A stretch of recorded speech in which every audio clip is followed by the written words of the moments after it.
Boa noite. Dando continuidade à Semana Radiadora de Cultura, a semana toda aí de debates sobre esses dois livros, Entre Versos, Sombras e Assombros. Isso ficou legal agora. Primeira vez que eu fico assim, mais bacana a imagem aqui desse meu movimento. De Chico Araújo e O Livro do Bem, de Francélio Alencar, e Chão Sagrado Revivido. Todas às 6 horas da tarde conversamos a semana inteira sobre esse livro de Chico. Nesse horário de agora, de 7h30 às 8h30, sobre o livro do Francélio Alencar. E todas as 20 horas dessa semana conversamos sobre o projeto Chão Sagrado Revivido, que é um show documentário revivendo as canções do Chão Sagrado, disco emblemático de Roger e Tete, lançado em 1965. Estamos revivendo, ainda bem. Hoje é um dia muito especial, que é o dia de lançamento desses livros de Chico e agora de Francélio. São todos esses três, né, que compõem essa Semana Radiadora de Cultura. São projetos fomentados pela Lei Aldir Blanc, esta tão importante conquista da classe artística, e via Secretaria de Cultura de Fortaleza. Então, é um dinheiro do povo que volta para o povo em produto artístico e acessível. São e-books de distribuição gratuita. Você pode entrar no site da editora e baixá-los. Há também cópias físicas para quem quiser adquirir, mas esse projeto, os objetos desse projeto são os e-books gratuitos. E o show documentário do Chão Sagrado será exibido a partir de amanhã, nesse canal da Editora Radiadora. Hoje, agora, nós temos alegria imensa de convivermos um pouco agora com duas pessoas que admiro demais, quero bem demais, duas mulheres fantásticas, incríveis, de uma força imensa, um talento imenso, Argentina Castro e Simone Souza, para conversar comigo e Francélio Alencar. Boa noite, queridas. Boa noite, Francélio. Boa noite. Estão me ouvindo? Estamos ouvindo, Argentina. Boa noite. Boa noite. Boa noite, gente. Boa noite, Simone. Boa noite. Francélio, vamos botar a gira para girar. Vamos. Hoje a gente está, né, celebrando, né? Eu acho que hoje, na sexta-feira, é um dia de celebrar. A gente passou essa semana toda, né, recebendo várias pessoas para conversar sobre poesia, né? E é muito bom enfatizar isso, que a gente conquistou essa semana todinha, papos maravilhosos sobre poesia, sobre o fazer poético, sobre como a poesia ela se manifesta nas nossas vidas e como ela é um elemento de mudança, né? De transformação, de melhoria, de justiça, né? Dentro da vida da gente. E nada melhor do que na sexta-feira a gente celebrar, como você, né, já rasgou os elogios, eu vou rasgar aqui também, receber essas duas mulheres fantásticas, criativas, inteligentes. Não tem forma melhor do que a gente celebrar hoje o lançamento do e-book, né, do Livro do Bem, com essas duas artistas maravilhosas. Assim. É um grande prazer estar com elas hoje aqui, né? E uma ótima noite para a gente hoje. Hoje é uma noite de curtir a poesia, celebrar a poesia e o que ela pode fazer de bom, de bem para a vida da gente. Boa noite, Argentina. Boa noite, Simone. Boa noite, todo mundo. Que felicidade estar aqui. E que honra! Que apresentação foi essa? Boa noite, Argentina também. Opa, tá desligado, Argentina. Pronto, eu trisquei sem querer aqui, desculpa. Boa noite, né, pessoal? Desculpa. Oi, Simone. A gente está a semana toda conversando assim com uma provocação de partida desses debates, e é bem legal porque tanta gente bacana passou, né, por aqui essa semana. Renato Pessoa, Décio Brauna, né, a Priscila Machado, Kelsen Bravos, Léo McLean, Charles Wellington, Charles Wellington, Calé. Calé. E a provocação inicial, assim, era algo sobre as origens da arte que nos atravessou, né? Como se deu essa descoberta e, e essa coisa de perceber onde a porca torceu o rabo, né? Assim, tipo, se eu quero fazer isso, eu quero ser isso, né? Eu quero pôr as minhas próprias palavras, o meu próprio canto na rua, né? O que entrou em nós e fez que a gente quisesse botar no mundo, né? É mais ou menos isso, assim, a Deixa eu provocação. complementar aqui com o Alan também. Como o subtítulo do livro, né? Manifestações Públicas de Afeto. Né? A gente tentou pensar, falar um pouco sobre como a poesia e como a arte se manifestou, nos tirou um pouco do lugar, né, do lugar comum e como ela se manifesta na vida da gente, né? Como é que ela aparece na nossa vida e continua aparecendo e quais os efeitos disso? Como é que ela dialoga com o dia a dia, com o cotidiano de vocês, né? A poesia, mas a arte de uma forma geral também. Como é que ela atravessa o dia a dia da gente? Meu Deus, já começa assim. Já vem com tudo. Eu liguei aqui o microfone para conversar, para começar, então já peço licença, Argentina. Que pergunta. Não, que provocação, né? Deliciosa e também complicada Pergunta difícil de responder essa de onde começou. Eu acho que não tem marco, sabe? Eu realmente acho que não tem marco. Eu acabo pensando de uma forma bem. Em que momento virou profissão, mas na verdade não é profissão, né? É a história de uma vida e como o Franciele estava continuando a pergunta, ela passa pela vida inteira e por tudo que se faz. É muito complicado, é muito difícil estabelecer um marco, mas eu vou colocar um bem recente, que eu acho que tem menos a ver com quando em que momento começou e tem mais a ver com em que momento eu me dei conta do que eu estava fazendo aqui. O que eu estava fazendo nesse palco gigante que é a vida da gente inteira, porque eu vejo palco em vários lugares diferentes. Eu acho que a gente, né, tem palco em vários momentos, se a gente pensar em palco como esse lugar onde, a partir do qual a gente lança a nossa arte para frente. E aí eu acho que tem tudo a ver com a ideia de poesia também. Eu creio que foi no momento em que eu me dei conta que eu não cantava nada, que não era isso que eu fazia e que não era essa a parte importante. A parte importante é o que eu estou falando. E eu falo em todos os momentos, né? Não só eu, estamos aqui falando através da nossa arte, qualquer que seja a linguagem que a gente escolheu para expressá-la. Eu falo todas as vezes que eu estou na frente de uma turma de alunos, eu falo todas as vezes que eu posto alguma coisa na internet, eu falo todas as vezes que eu escrevo um artigo, que eu componho uma canção, todas as vezes que eu dialogo com alguém, eu também estou falando, e também todas as vezes em que eu tiro uma foto, sei lá, são muitos momentos. Então, depois que eu me dei conta disso, eu me dei conta também que toda vez que eu estou cantando, na verdade, eu estou falando.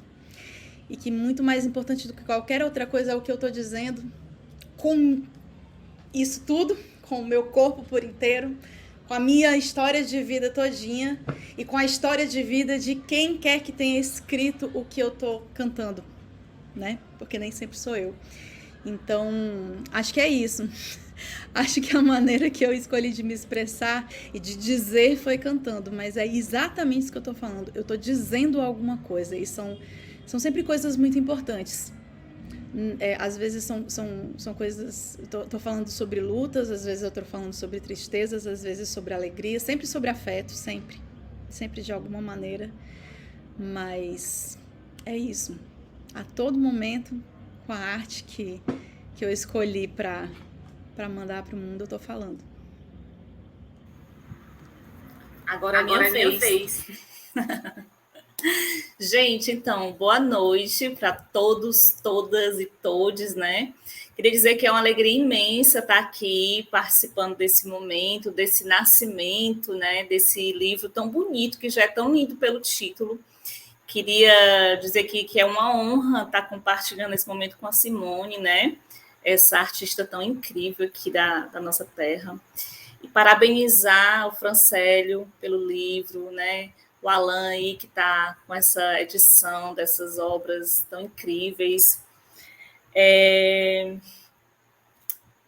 estava, enquanto a Simone falava, né, dessa coisa do marco, eu acho que eu tive contato a primeira vez com a poesia na minha infância, quando eu acordei muito cedo da manhã, acho que eram umas 4h30 da manhã, com meu pai, e a gente ficou sentado numa cadeira, eu sentada na perna dele, vendo o sol raiar. Eu acho que foi a primeira grande poesia da minha vida. Eu nunca esqueci esse dia, eu nunca tinha visto o dia amanhecer, né? E ter ficado com ele ali, estava fazendo frio, e a gente abraçadinho, eu era muito grudada do meu pai. E a gente conversando, né? E vendo aquelas cores e ouvindo os passarinhos. Então, acho que foi a coisa...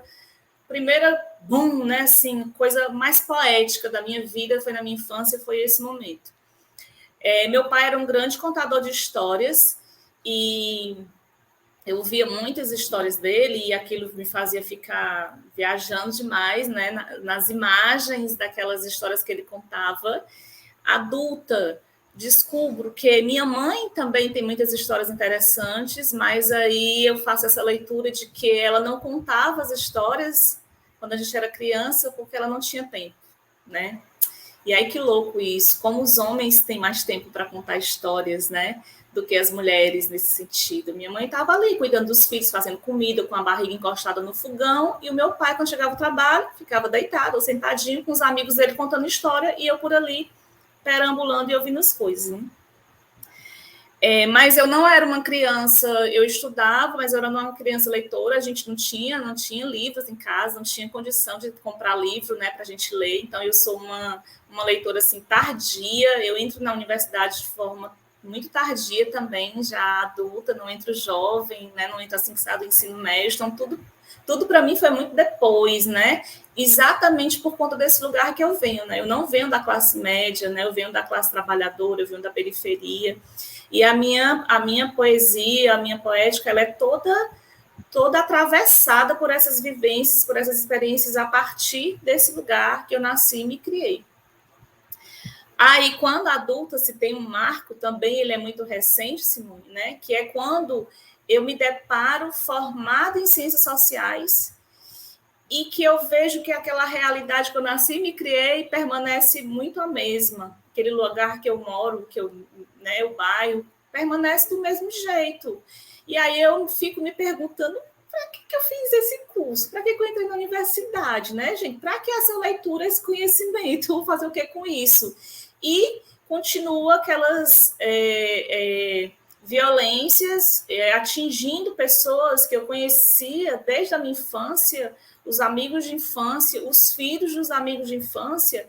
E eu acho que a minha poesia, o que eu escrevo, ela nasce de dor mesmo, sabe? Ela nasce de lacunas, né? Ela nasce de violências, violência do Estado, quando ele não se faz presente, né? De forma positiva, de forma cultural, artística, né? Lúdica, mas quando ele só se faz presente quando é para levar o braço armado dele lá para a nossa quebrada, né? E nos agredir fisicamente, simbolicamente, de todas as formas.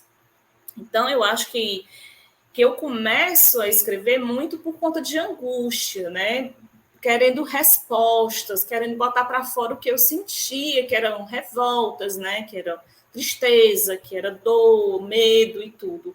Eu acho que é daí, sabe? Mas eu posso dizer que foi na minha infância, esse nascer de sol com meu pai foi a coisa mais espetacular, e que talvez ali eu tenha parado, poxa, tem algo assim muito mágico, né? E a poesia tem isso, né? Ela tem esse poder de tornar até o que é feio, né, belo, porque a gente consegue fazer poesia do que é feio, a gente consegue fazer textos, né, poéticos da dor, da violência, sobre a violência, enfim. Então a poesia, ela eu estava escutando uma música agora à noite do Matheus Fazendo Rock, que vocês conhecem, né? É um menino.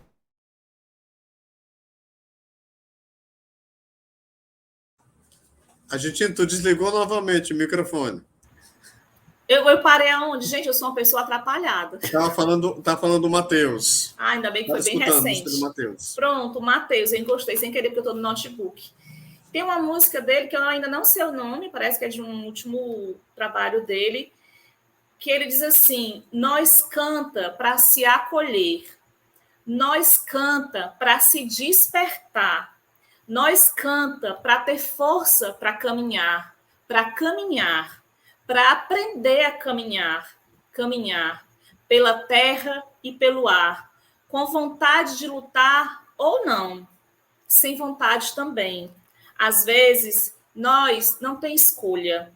Às vezes, nós tem bolha para furar e tem ferida para curar. É uma música, para mim, é uma poesia, né? Uma coisa linda, e palmas para ele, que brotem mais talentos como o Matheus Fazendo Rock, né? E que reverbere todo esse sucesso dele aí para muitos ouvidos, assim. Eu acho que eu respondi, né? Eu falo demais, desculpa. Não, maravilhoso, maravilhoso mesmo. E aí eu queria, já falando nessas questões que a Argentina tocou, eu queria lembrar assim, tanto a Argentina quanto a Simone são duas artistas que têm pautas políticas na sua arte, né? Que têm pautas feministas na sua arte, né? Eu queria aqui mostrar, que eu achei a cor mais linda do mundo. Eu vou fazer um jabá aqui. Esse é um bordado, não sei se está dando para ver quem é nesse bordado, né? Bordado feito pela Sheila Rodrigues, da Dona Conceição Evaristo, né? Bordou Dona Conceição, que é uma poesia isso aqui, né? É uma poesia, né? E eu queria falar sobre isso, sobre a questão de como o afeto, existe o afeto carinhoso, o afeto romântico, mas o afeto também é político. O afeto também é de posicionamento, o afeto também é de luta, né? E eu queria que vocês falassem um pouco disso também, a Simone falasse um pouco, a Argentina um pouco, de como essas questões também estão nas suas artes, estão na sua forma de ver o mundo, enfim. Essas questões de luta, de arte, de Conceição Evaristo, dessa lindona. Vocês falassem um pouco também.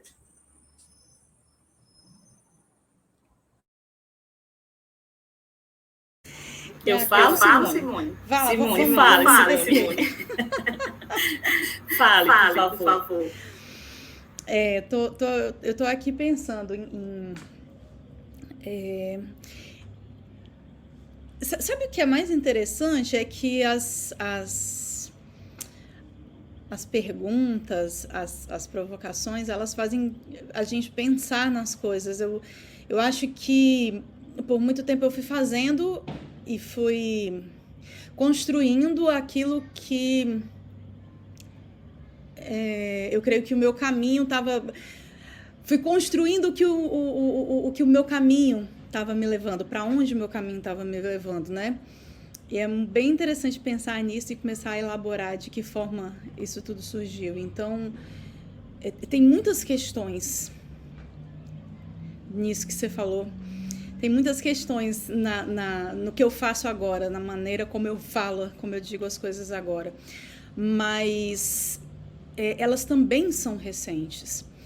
E não porque elas não existissem antes. Eu realmente acredito que tudo o que eu fiz, exatamente por ser eu, é político.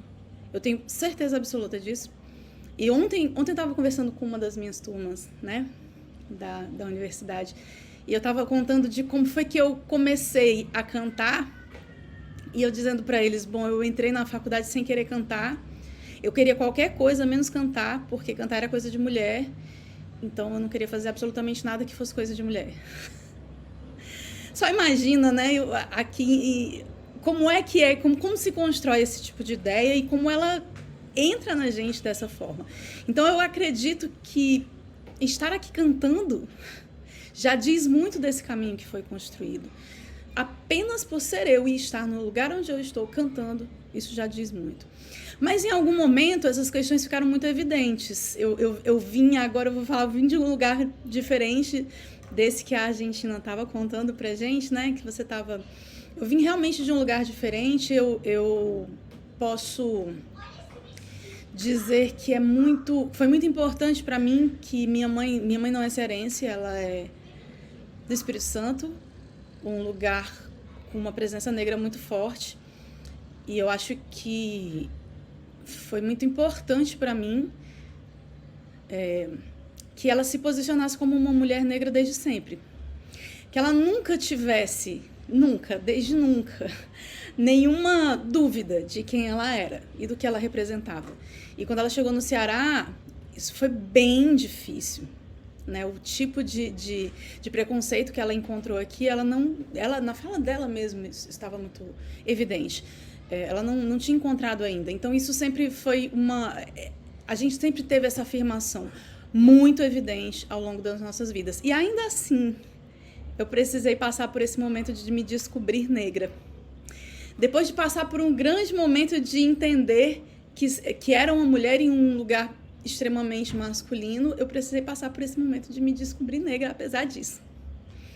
Né? Então, eu acredito que e aí também não dá para... Lá vou eu de novo falar em Marcos, né? É muito complicado quando é um caminho, você dizer, então, aqui, nesse quilômetro aqui, foi quando isso aconteceu. Não sei, em algum momento desse caminho inteiro, essas questões ficaram muito à frente, e aí elas começaram a aparecer no meu discurso cantado. Primeiro em forma de canção mesmo, então primeiro em forma das canções que eu escolhia para falar alguma coisa, depois na forma de como eu escolhia falar essas canções, então de como é que eu escolhia montar, construir os meus shows e contar histórias dentro desses shows. E finalmente, porque essa sempre foi uma parte bem complicada para mim, finalmente no meu próprio discurso musical, nas canções que eu fazia. Essa é a parte mais difícil, né? E aqui a gente entra em outro ponto. Em 2020 eu conversei ao longo do ano de 2020 inteiro com várias compositoras de diversos lugares do Brasil e tem muita coisa que... Tem muita descoberta feita de coisas que já estavam ali na nossa frente, mas que não, sabe, a gente não para olhar como agora, né? Depois dessa conversa. Então, coisas como, por que por tanto tempo eu acreditei que não era compositora? Se eu estava compondo. Né? É isso, assim. Às vezes o lugar é negado de uma forma tão óbvia que você precisa furar um bloqueio interno, inclusive, para se afirmar nesse lugar. Então, esse foi o último, acho que foi o último lugar onde eu cheguei. E é isso,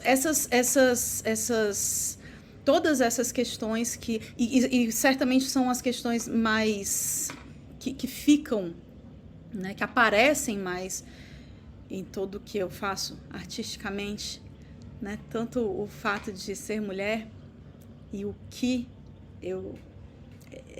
lugar onde eu estou por conta disso, mas também o fato de ser uma mulher negra, na maioria das vezes sozinha. Na maioria dos lugares eu olho para o lado e só tem eu, isso não é nada bom. Então, eu acredito que essas são as questões que ficam mais à frente mesmo. Mas eu queria falar de uma coisa que é importante, que ainda, eu acho que eu ainda não elaborei o suficiente, mas que já aparece em tudo quanto é lugar, que é o fato de entender em algum momento, e entender simplesmente porque eu já estava passando por isso, que a forma como a gente... que a maneira como... eu não sei nem como fala agora. Que coisa difícil colocar em palavras. Mas que a minha maneira de expressar amor, e eu tô falando do amor romântico mesmo, também é política. Então, eu acho que eu tenho muita sorte de ter encontrado alguém que possa caminhar esse caminho comigo. É Márcio Brandão. Acho que é isso. Coisa linda, meu Deus do céu. Ave Maria. Né? Gente, sei nem por onde começar, porque realmente as questões são complexas, né? As perguntas, esses meninos trabalharam bem aí para colocar a gente para falar sobre várias coisas, né? Numa perguntinha que parece simples, mas não é, né? Parece uma pegadinha, porque a gente vai pensando assim, N coisa que tem que falar. A Conceição Evaristo, ela é uma referência dentro da literatura para a gente, para as escritoras, né, negras, principalmente, né? Mas, assim, eu fico sempre numa dúvida, quando ela fala da escrevivência, né, que é ser escrita a partir dessas vivências, dessas experiências, né, desse lugar, das situações que as pessoas negras atravessam, né, nesse país. Eu fico sempre ali, meu Deus, será que eu queria, né? Será que eu estou fazendo escrevivência? Porque, embora eu não seja uma mulher negra, e mesmo assim, né, mesmo vindo da classe trabalhadora, eu reconheço o meu lugar de privilégio, né, em relação a mulheres negras, né? Eu imagino que Simone e tantas outras atravessem pela condição, por ser negra, por ser mulher já é uma coisa muito, né?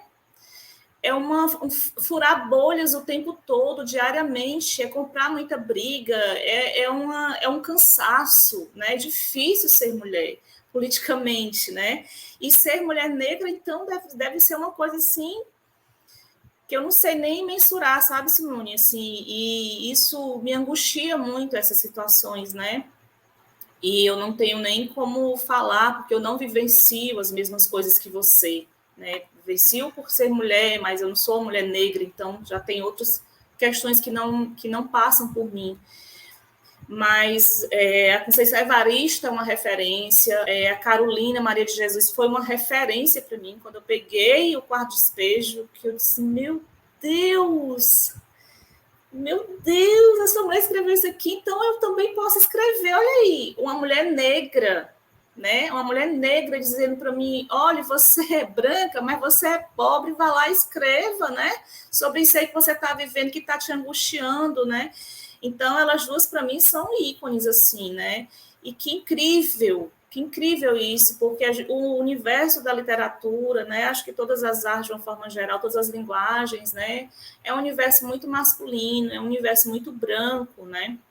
Então, a gente está aqui compartilhando esse retângulo aqui com dois homens, né? Duas mulheres e dois homens. Às vezes, a gente tem que até comprar uma briga quando a gente vê uma mesa com mais homem do que mulher. Epa, que é isso aqui? Por que esse negócio tá assim? A gente questiona, né? Eu, como feminista, né? A gente vai lá e compra uma brigazinha assim. Às vezes, a gente até pergunta quem é que tá também, né? Quem é que tá participando?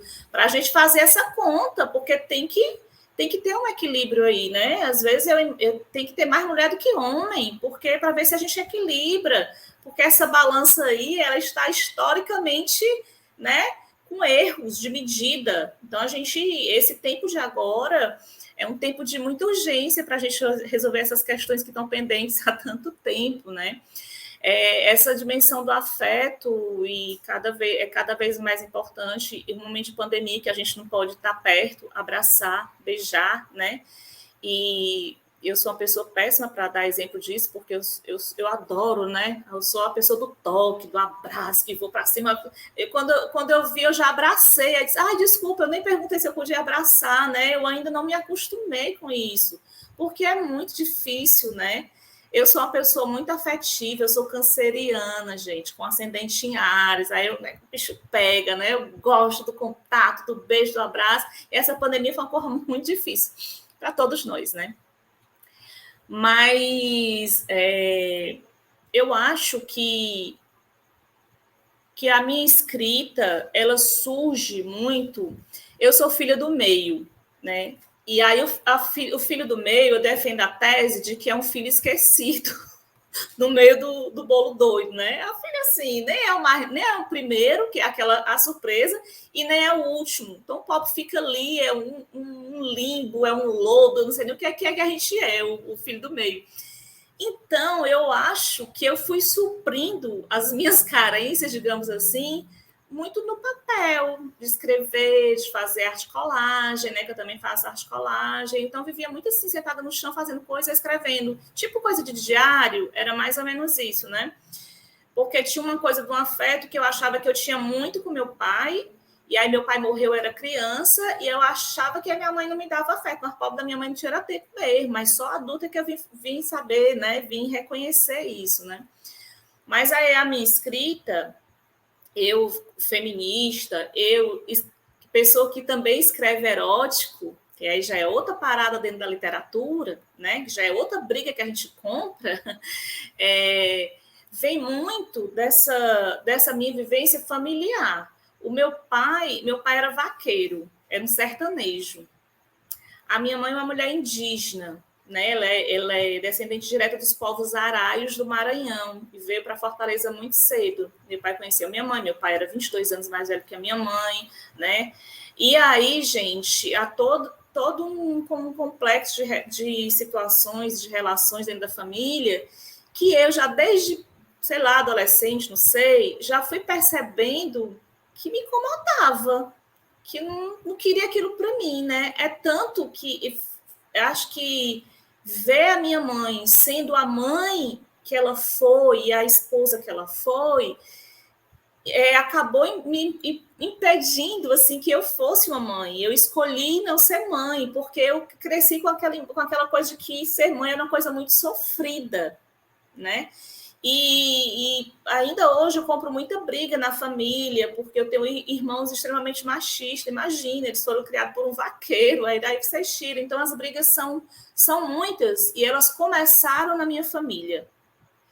E tudo isso, né, eu trago para a minha escrita esses rompantes de revolta, de raiva, dessa desigualdade, disso que não é justo para o nosso lado, dessa sobrecarga nas nossas costas de mulher, né, da forma como os meus irmãos são tratados dentro de casa pela minha mãe, que também é uma mulher machista, e eu já não culpo mais, porque tem todo um contexto, toda uma vivência dela, né?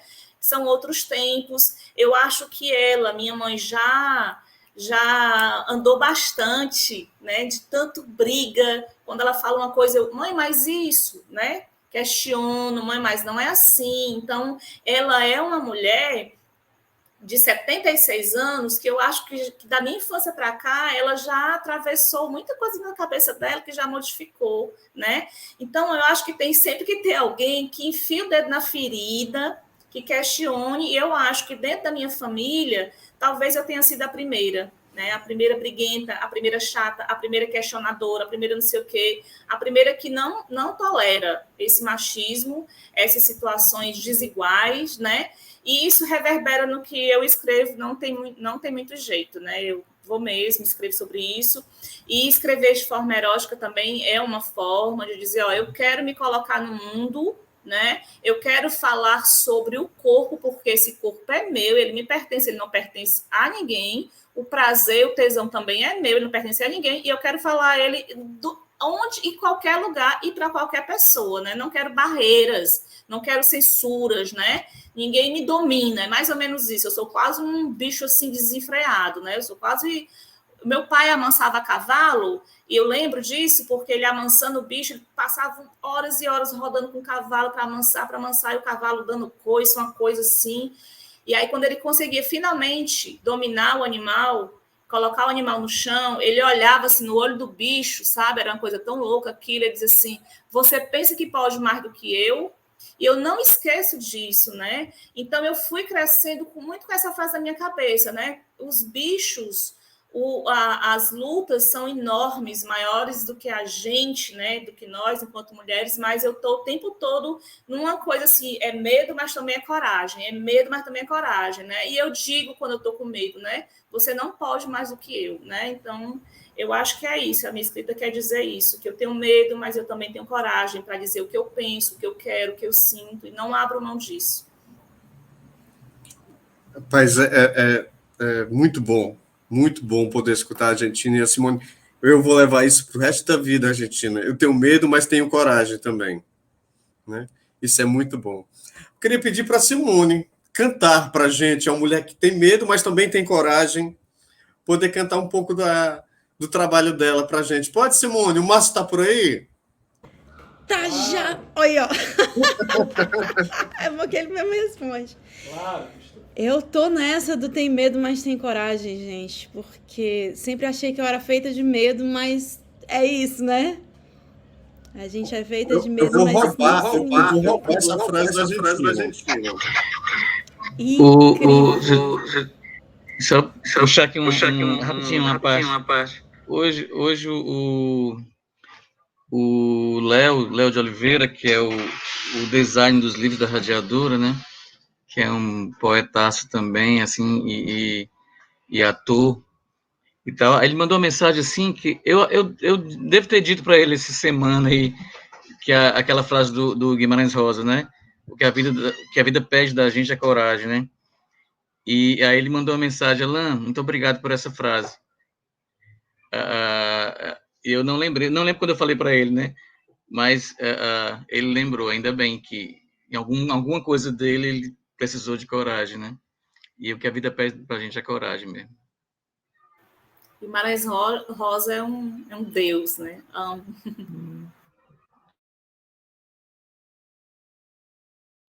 Eu vou aproveitar para ter coragem, então, agora também. Falar de coragem na música. Gente, esse é o Márcio Brandão. Boa noite, gente. Aí, tudo bem? Olá a todos. Boa noite, meu camarada. Queridos. A gente vai fazer uma canção nossa, então. É a nossa música mais recente, que já não é mais tão recente, mas que eu acho que tem a ver com o que a gente está falando aqui, Há Silêncios.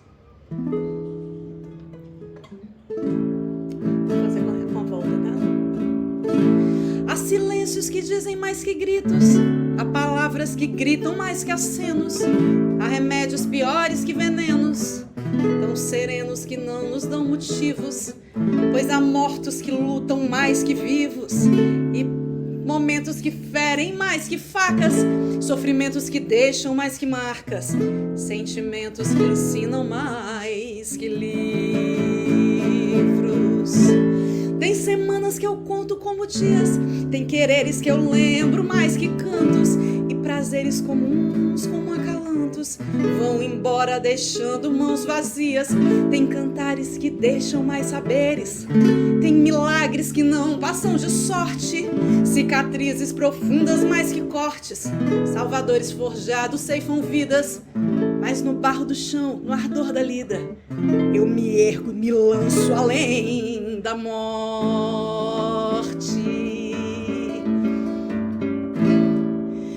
Tem semanas que eu conto como dias, tem quereres que eu lembro mais que cantos, e prazeres comuns como acalantos vão embora deixando mãos vazias. Tem cantares que deixam mais saberes, tem milagres que não passam de sorte, cicatrizes profundas mais que cortes, salvadores forjados ceifam vidas, mas no barro do chão, no ardor da lida, eu me ergo e me lanço além da morte.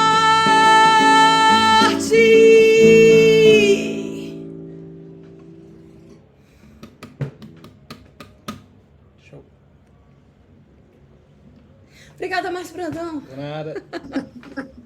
Beleza. Filha. Eita. Uma força, né? Muito maravilhosa, né? Eu queria recitar um poema que está no Livro do Bem, e aí eu queria fazer uma referência ao que a gente estava falando antes com esse poema.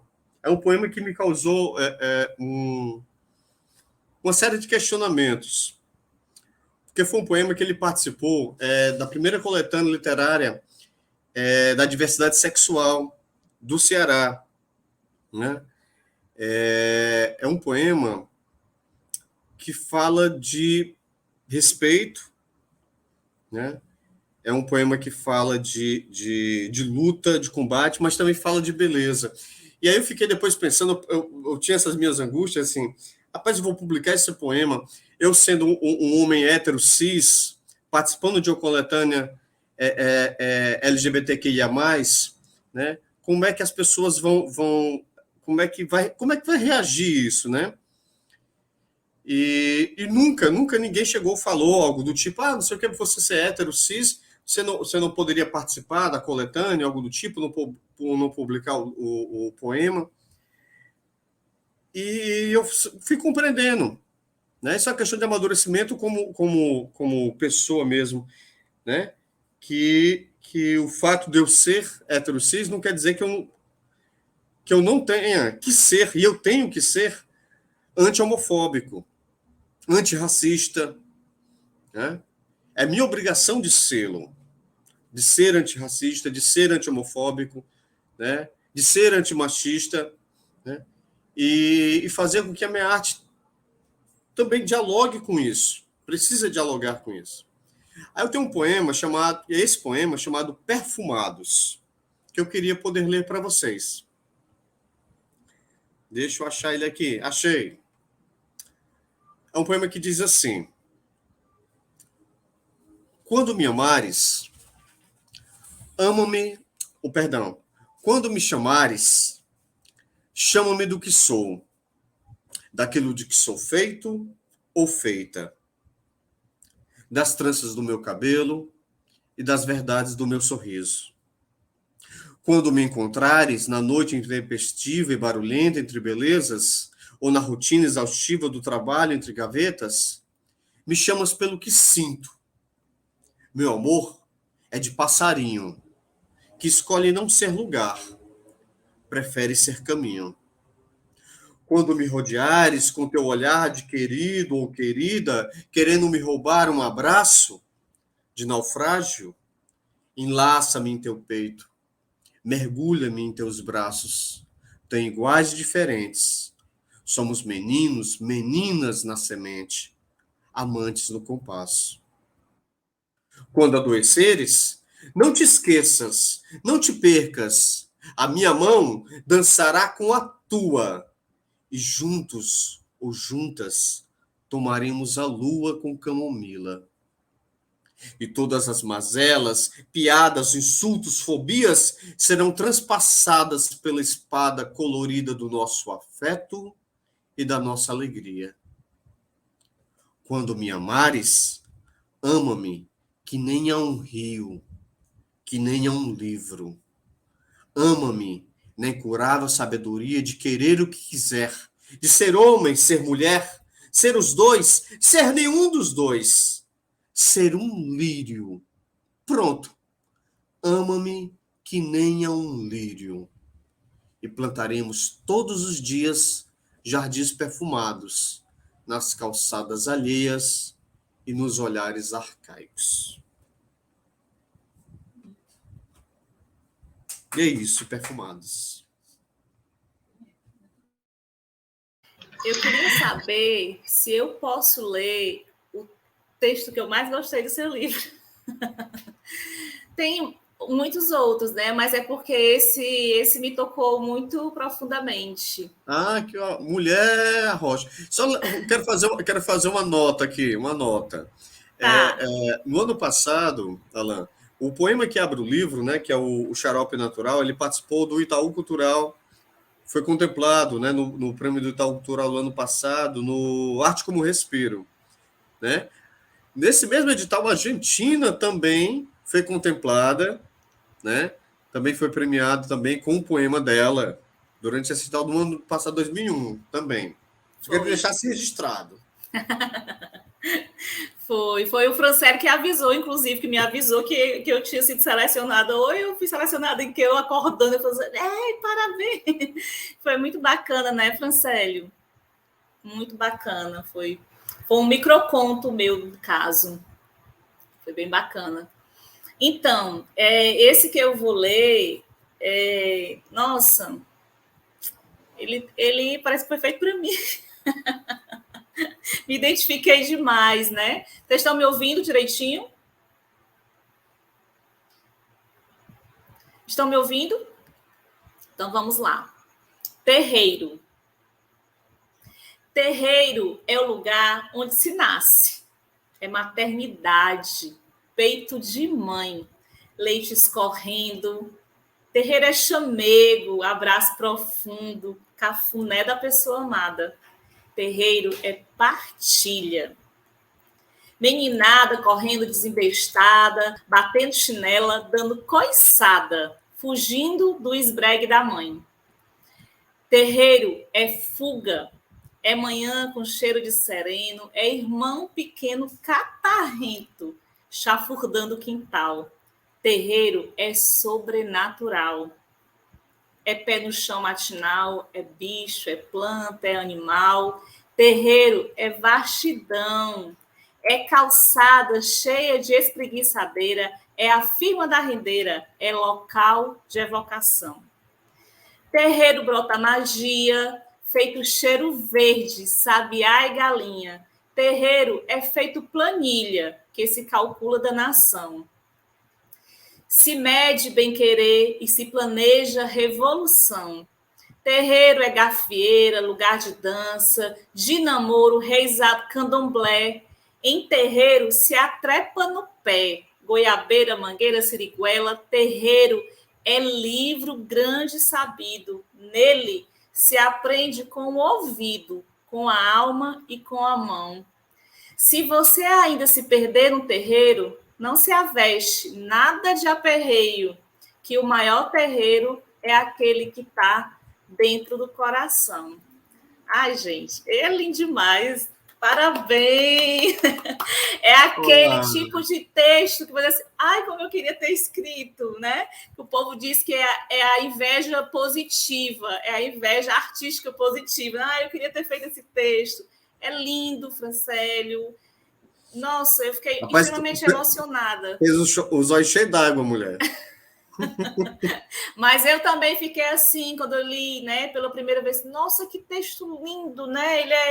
Ele é musical, ele leva a gente para a infância da gente, né? Eu que fui nascida e criada em casa, que você disse terreiro é revolução, né? Eu só lembro da Papoco de Ideias, né? Da Biblioteca Comunitária Papoco de Ideias, porque é lá nesse terreiro, nesse chão que eu nasci e me criei, que nós estamos construindo as nossas micro-revoluções, né? As nossas pequenas revoluções em cada criança que a gente acompanha há 6 anos, né? Agora, em fevereiro, carnaval, a gente está fazendo 6 anos de Papoco de Ideia, lamentando bastante a gente não estar fazendo a festa com as crianças, mas, ao mesmo tempo, feliz que elas, apesar de tudo, estão vivas, né? Sobrevivendo a essa pandemia, os familiares também. Mas, assim, muito obrigada por você ter, sabe, feito esse texto, ter tido essa grandeza e essa sensibilidade toda para colocar o terreiro num lugar tão, tão lindo e tão grandioso que é a poesia. Obrigado você. E já vamos acertar aqui da gente levar o livro e fazer lançamento lá com a criançada do Papoco, viu? Por favor, já estou fechado aqui nisso. E obrigado pelo Papoco de Ideias existir. Eu queria deixar registrado outra coisa. Obrigado pelas bibliotecas comunitárias existirem nessa cidade, nesse estado e nesse país. É a Papoco de Ideias, da qual a Argentina junto com a Cris, né? Sua irmã, fazem um trabalho tão bonito, tão massa, né? E é muito importante, não só para a questão da disseminação né, a questão dos leitores, formação de leitores, mas a formação de vidas, de uma beleza maravilhosa. Argentino, eu que agradeço. É verdade. Desculpa, Alan, quer falar? Não, pode falar. Claro. Não, porque a Papoco, ela é verde, né? Ela é plantada pela minha mãe. Minha mãe, tudo que planta dá, graças a Deus. Então, a Papoco, ela é fértil. Ela é feita por mulheres, né? Sou eu e a Cris, mas toda a minha família, minha mãe, né? Minha sobrinha, minhas outras irmãs, fazemos a Papoco, o Caio também, meu companheiro, que é o amor aí, né? Que a Simone também trouxe o amor dela, eu estou trazendo o meu. Também chega junto, produz, faz edital. É uma luta, né, gente? É uma luta com muitas mãos. Eu só botei a sementezinha, né? Olha, e todo mundo com os loves, né? E tem dado certo, mas a Papoca é verde, então lá é uma preocupação nossa, né? Então, uma biblioteca comunitária está para além do livro, né? O livro, só se fosse só o livro, já era extremamente importante, mas a gente dialoga com diversas linguagens artísticas, a gente trabalha com essa coisa da formação mesmo para a vida, né? Para o mundo, para uma experiência social mais humana, mais decente, né? Mais bela. E aí lá, porque é verde, aí nós temos borboleta, colibri, e todo tipo de ave, e temos os nossos gatos e os nossos cachorros, então a gente está fazendo atividade com as crianças, e temos fruta, amora, goiaba, acerola, né? E flores, todo tipo de flor, rosa, então a gente está o tempo todo ali, é criança, é livro, é brincadeira, e é cachorro, então é o gato, o tempo todo essa relação de respeitar e cuidar da natureza, das plantas, dos animais, uns dos outros, né? Porque se não for assim, a gente não vai viver muito tempo nesse planeta. Esse planeta ele está em colapso. E se a gente não pegar as crianças agora para tentarem mudar para as próximas gerações, eu não sei, né, que vai ser de nós. A gente vai evaporar, vai amanhecer o dia, nem vamos amanhecer, né, porque tem mais condição de viver aqui. Então, a Papoco tem esse papel também de cuidar do meio ambiente. As crianças aprendem com a gente que tem que cuidar dos animais, que tem que cuidar da flor, da planta, né, do pé de fruta, enfim, para a gente respirar um ar mais limpo. Só nessa relação de respeito com a natureza, nós também, né, fazemos parte da natureza, é que a gente vai poder criar um mundo melhor. Se não respeitar ela, a gente está fadado ao fracasso, né, como gente, como ser humano. Eu queria aproveitar o terreiro e, assim, eu estou mais caladinho hoje, assim, só ouvindo, né? Gostando demais, ficar só aqui ouvindo e tal.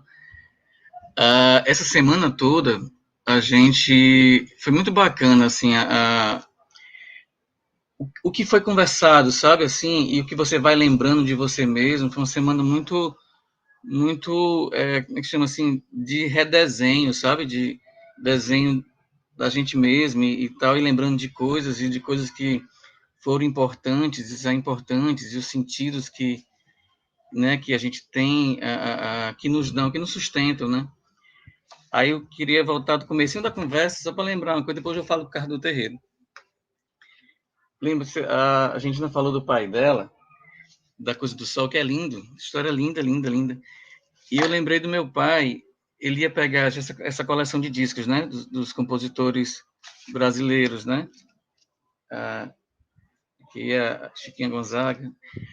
E o meu pai ia pegar a gente no colégio, eu tinha 6 anos, isso mais ou menos, sabe?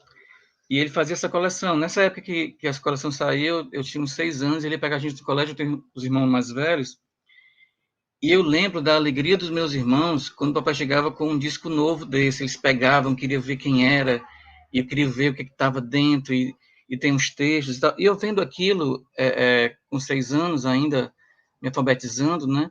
Mas eu sentindo o quanto aquilo era importante, sabe, assim, isso só pode ser muito importante, porque esse povo está tudo alvoriçado, né? e eu fui entrando nesses discos e vários outros discos nesse convite do bonito, né? Como seu pai o convidou ao bonito do sol nascendo e tal, né? Eu acho que a poesia nasce aí também, assim, de ver a importância de uma canção, né? De canções, do desejo por canções enfim, o terreiro é porque eu me lembrei, assim, de um poema que eu gosto muito de dizer, porque é de como a poesia se fez em mim, né? Por que eu sou poeta? Eu quis responder isso um dia e eu quero dizer esse poema agora para vocês. Está no Silêncio Possível, um livro meu. Porque o que posso ser nesse mundo é poeta. Porque traduzo em palavras toda a minha verdade que invento. Porque quando menino, eu olhei no olho da rua e vi uma estrela numa poça de lama. Porque eu mergulhei na poça e apanhei por isso. Porque havia um beco e um curral. E eu vi uma borboleta pousada serelepe no estrume de vaca. Porque minha avó tinha uma sacola de palha cheia de bolachas. Porque um dia uma mulher me beijou a boca numa noite aperreada. Porque eu tive um amor para sempre que se foi no nunca. Porque o tempo passa e eu desacompanho. Isso é lindo demais. Obrigado. Essas coisas assim, tudo isso é verdade. Havia mesmo, tudo que eu fui dizendo, né? E essa coisa que vai formando a gente para ser quem somos, né? E uma coisa que eu pensei quando começou esse desgoverno foi que se eu atravessasse esse tempo todo, que a gente não sabia quanto tempo, né? Vai durar isso, tomara que dure bem pouquinho, né? Termine logo agora, né? Nesse ano. Eu pensei assim, se eu atravessar esse tempo todo e continuar sendo poeta, é o ato revolucionário, né? É o ato político meu, de me manter poeta, de me manter com a percepção das coisas sensíveis, das delicadezas, das sutilezas, do dizer, do querer dizer, né? Do querer estar nesse lugar de ser pela sensibilidade, né? Pelo sensível. Acho que isso era que eu falando isso por causa de Simone, do ato político da nossa fala, né? Sempre, constantemente. A existência é um ato político, né? De ser quem somos e uma coisa também bonita que eu vivi essa semana foi de ter lembrado de quando eu assumi nas fichas de inscrição em hotel, em qualquer coisa, né? A profissão. Quando eu disse artista. Aí a pessoa olha para mim assim, eu penso, não digo não, eu penso assim, eu vou pagar a conta, viu? Pode deixar. Mas esse ato é um ato político, né? De dizer, eu sou artista mesmo, não tenho que disfarçar, né? Não tenho que ser aceito, ser qualquer coisa, né? É o que eu sou. E aceitar a pancada, né? E aceitar os olhares, aceitar a dúvida, né? E é isso. Alan, assim, Fala tudo aqui. Eu não vou falar muito no hoje, não, porque eu quero escutar os meninos, quero escutar a Simone cantando também. Mas só queria falar uma coisinha que você falou aí. O meu e-mail, né? O meu e-mail, isso já há mais de 20 anos. O meu e-mail é franceliopoeta@gmail.com. Aí sempre que eu vou preencher o e-mail em algum local, ficha de banco, não sei o que, ou concurso, aí boto lá, Francélio Poeta, ou a pessoa pergunta, não sei o que, qual é o seu e-mail, não sei o que, para mandar um material, franceliopoeta@gmail.com, a pessoa, tu é poeta? Não, deve ser engenheiro, né? Para ter Francélio Poeta no e-mail, deve ser engenheiro, ou sei lá, né? Algo do tipo. Mas eu quero escutar as meninas, só para... Só completar uma coisinha aqui, que eu também estou doido para ouvir o povo dizer mais poema aí e Simone cantar. E é muito bom de ouvir vocês, Argentina, Simone, as questões de resistência, né, de identidade e a questão feminista, porque está todo mundo com seus amores aí e tal, né? E eu venho aprendendo muito com a Roberta, minha companheira, né? Que ela lançou o livro pela Radiadora sobre a violência política de gênero na política, né? E a gente discute muito, fala muito isso, né? Eu venho aprendendo demais pela convivência disso, né?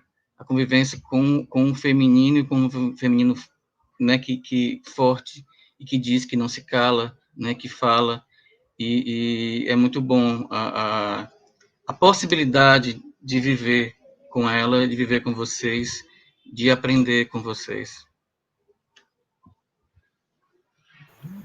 É. Não é para agradecer, né, Simone? Vocês têm mais que aprender com a gente mesmo. Uma pessoa chata. A gente que é atrasado, né? É verdade. Gente, olha, tá tão emocionante aqui, esse papo tá tão gostoso. O Alan tem uma forma, né, de recitar poesia, tem um cor meu menino nele, né? Parece uma pureza na fala dele, a entonação da voz, fiquei bem emocionada aqui. E você falando aí do seu pai, da música e tudo, né? Eu lembrei que eu sou uma forrozeira, não sei se vocês sabem disso, mas eu amo forró, o forró pé de serra, né? Porque quando eu era criança, a gente tinha aquelas radiolas enormes, né, gente? Porque eu sou de 76 e eu sou antiga. Aquelas radiolas enormes, e o meu pai colocava Luiz Gonzaga, né? E eu aprendi a dançar forró com ele colocando os meus pés em cima dos pés dele. E a gente saía na sala, né, perambulando, dançando. Então, eu aprendi a dançar forró assim. Então, eu adoro forró, amo forró. Posso ouvir que eu já me mexo toda para esse forró mais, né, estilo Luiz Gonzaga. E você falou também da escola, né, e tal. O meu pai, quando ele era jovem, ele era vaqueiro, né, mas ele nasceu em Calcaia, em fazenda, e quando veio morar aqui no Pici e tal, criou umas vaquinhas, 2 vaquinhas, né, e um cavalinho e tal, e ele tinha uma carroça, e ele fazia frete, porque aí ele já era aposentado da Refesa, como bombeiro hidráulico, né, meu pai é um trabalhador braçal. E aí ele tinha uma carroça que ele fazia frete. Gente, aí nós estudávamos numa escola do bairro, que era particular, mas ele fazia um arranjo lá, não sei como, com essa aposentadoria dele. Eu tinha uma tia que era parente dele, prima dele, enfim, que estudava, que ensinava nessa escola, tia Nilce, até faleceu há pouco tempo, ela era professora de português. Eu sei que parece que ela bancava um sobrinho e ele ia lá com a diretora e pagava de 2 filhos e a diretora dava uma bolsa. Eu sei que todos nós estudamos todo o nosso ensino fundamental nessa escola de bairro particular, não era uma escola pública, mas ele ia deixar a gente de carroça. Mas meu pai era assim uma coisa bruta, um homem bruto, mas ao mesmo tempo de uma sensibilidade tamanha, né? Que ele botava um sofá vermelho. Olha, eu não vou produzir uma coisa, um filme, alguma coisa, porque essa imagem não sai da minha cabeça. E marcou muito as minhas irmãs, todo mundo lá em casa lembra desse sofá vermelho. Ele botava um sofá vermelho em cima da carroça para levar e para trazer a gente da escola, para a gente ir no mínimo de conforto, né? Então, era a nossa Ferrari. Assim, né? Era o nosso carro, a gente ia para a escola nessa coisa. Quando eu já fui ficando maiorzinho um pouquinho, ficava com vergonha, aquela coisa toda, né?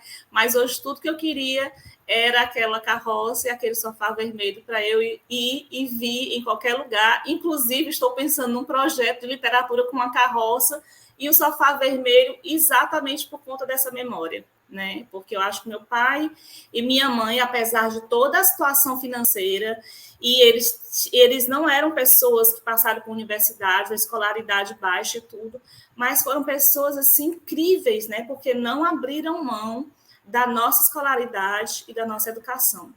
Então, se eu me transformei numa escritora, né? E uma pessoa sensível para o outro, que tem uma empatia, que me preocupo com as pessoas, assim, com o bem-estar das pessoas, eu devo eles dois, né? Então, é isso.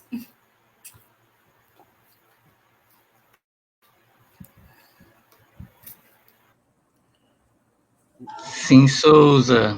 Simone. Sim, Souza. Tá desligado. Tá sem som, Simone. Não, eu tô aqui convocando. Convocando Márcio Brandão. Nossa, tantas histórias, gente. Eu fico assim, eu fico muito. Sei lá qual é o adjetivo que a gente usa, ouvindo, sabe? E pensando nas minhas próprias histórias. Eu tô entendendo que eu vou cantar outra música, né? Então, vamos para a história dela. Eu vou cantar uma música minha agora. Eu estava pensando nela enquanto a gente estava conversando sobre essa coisa dos lugares que a gente ocupa e dos atos revolucionários que são... A gente ser quem a gente é, né? A gente assumir no quarto do hotel a profissão e nos e-mails e tal. Quando eu comecei a compor, eu não sabia fazer letra, eu achava que isso não era para mim, esse negócio era muito difícil, esse negócio das palavras flutuando, tudo era muito lindo e tudo era muito distante, certamente não era para mim, então só fazia música, só fazia melodia, sobre as letras de outras pessoas. A primeira vez que eu escrevi alguma coisa que eu disse, nossa, isso aqui é muito bonito, acho que rola.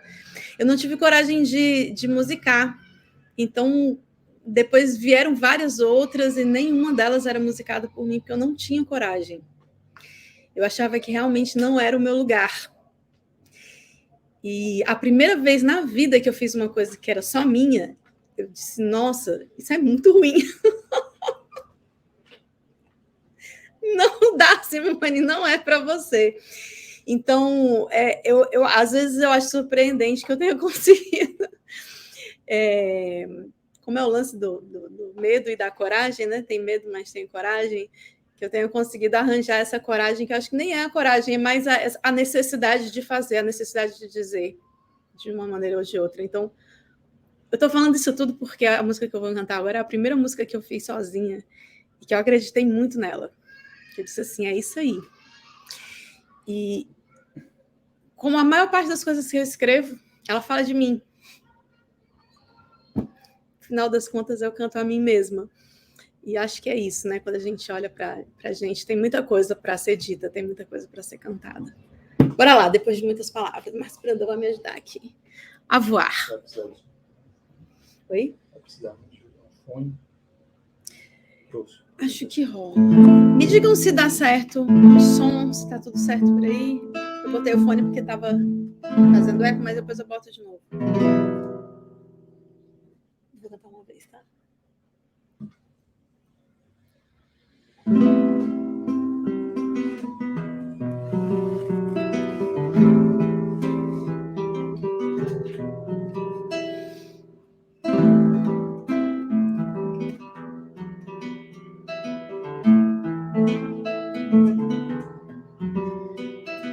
Vento que passa na gente, quente que mora em nós, vozes além do poente, frente ao rio depois, luzes brilhando no escuro, muros de pedra em mim, fim do equilíbrio futuro, duro, sem calma, enfim, volto a andar pela via, dia de então caminhar, mar que me guia e me cria, minha maneira de estar,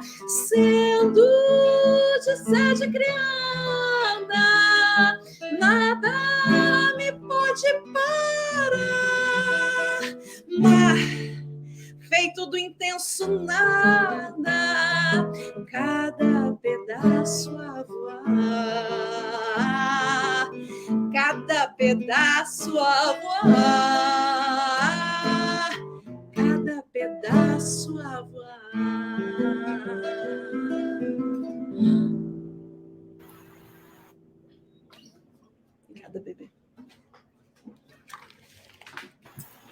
Olha, nada me pode parar. Que é isso, gente? Quando a gente se dá conta disso, realmente nada pode parar a gente. Né? Como foi que você falou? Foi tão incrível. Quando você falou do seu pai e dele amansando os cavalos, eu fiquei, é isso aí, saca? Não vão me conter. Você pensa que pode mais do que eu, que ele dizia pro cavalo, né? Você pensa que pode mais do que eu, ele dizia assim com a raiva, com a fúria, olhando no olho do bicho, sabe? Assim, aí eu vi aquilo ali, eu disse, rapaz, esse negócio aí é bom, né? Ele dá uma força, assim, né? Ele rendia o bicho bruto, né? O medo, né? Ele rendia. Era isso.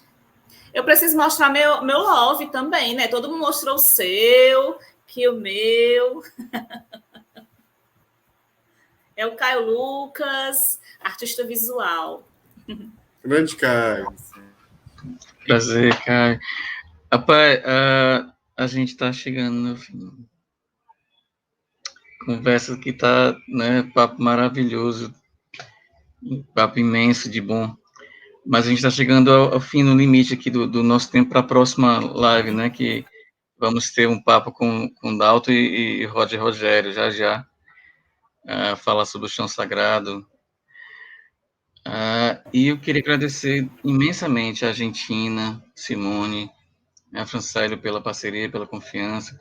Dizer que esse livro, Dinheiro né, fomentado pela Lei Aldir Blanc, via Secretaria de Cultura de Fortaleza, Dinheiro do Povo, Volta para o Povo, está no site da Radiadora para quem quiser, né, baixar. E é isso. Amanhã tem na Lamarca, né, lançamento também, amanhã às 16 horas. Posso só falar uma coisinha, Alain? Rapidinho. Claro. Só queria reforçar, né, que o livro, o e-book hoje já está disponível, né, na página da Radiadora, pode baixar gratuitamente o livro, e amanhã a gente vai ter o lançamento do livro físico presencial na Livraria Lamarca às 16 horas, com um sarau muito bonito, com vários artistas daqui, né? Tá todo mundo convidado a fazer uma grande celebração à poesia e a gente que está vivo e resistente. Todos convidados e todas convidadas também, certo? E obrigado, meninas. Amei vocês. A próxima live nossa, deixei para ser a última, porque a gente fica assim se estendendo até, né? Massa. Olha, obrigada pelo convite, foi um prazer estar aqui com vocês. Simone, eu sou sua fã, né? Desde que eu morava em Sobral, eu só ouvia falar do seu nome lá em Sobral, você é muito querida em Sobral, né? A gente tem muitos amigos em comum, a gente não se conhece pessoalmente, mas deixa aqui um abraço, Francélio, sucesso no seu livro é lindo, as ilustrações, eu amei, fiquei muito tocada pelo seu livro. Farei de tudo para ir para esse lançamento amanhã, mas estou com uma irmã dodóizinha, se eu não for, é por conta disso, viu? Mas todo sucesso. Alain, prazer enorme, viu? Obrigada, gente. Foi lindo aqui. Fiquei bem emocionada. É isso. Eu também queria agradecer, muitíssimo obrigada pelo convite, pela conversa, pelas emoções que foram muitas. Obrigada demais, Argentina. Eu fiquei feliz com tudo e que seja um grande sucesso que merece ser. Mesmo. Eu acho que já está sendo, né? Assim, quem consegue reunir tantos amigos e amigas para ter esses diálogos tão poderosos, que é isso que tá rolando aqui, já é um sucesso, de toda maneira. Obrigada demais, obrigada a todo mundo, foi muito bonito. Beijo, gente. Boa noite.